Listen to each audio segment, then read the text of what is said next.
अस्सल गावाकडचा अनुभव घेत आम्ही पोहोचलो वांद्रे गावामध्ये.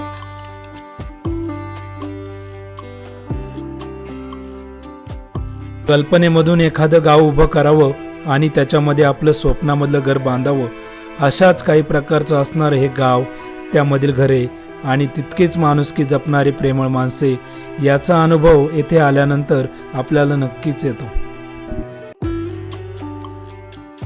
गावातील वरिष्ठ मंडळींना सोबत घेऊन आम्ही भामा नदीच्या उगमस्थानाकडे निघालो. उगमस्थानाकडे जाण्याआधी आम्ही भामेश्वर मंदिराजवळ पोहोचलो. श्री भामेश्वर हे शंकराचे मंदिर असून फार जुने मंदिर आहे. मंदिराच्या शेजारीच एक बारव होती. बारव म्हणजे पायवीर किंवा विस्तारित कुंड.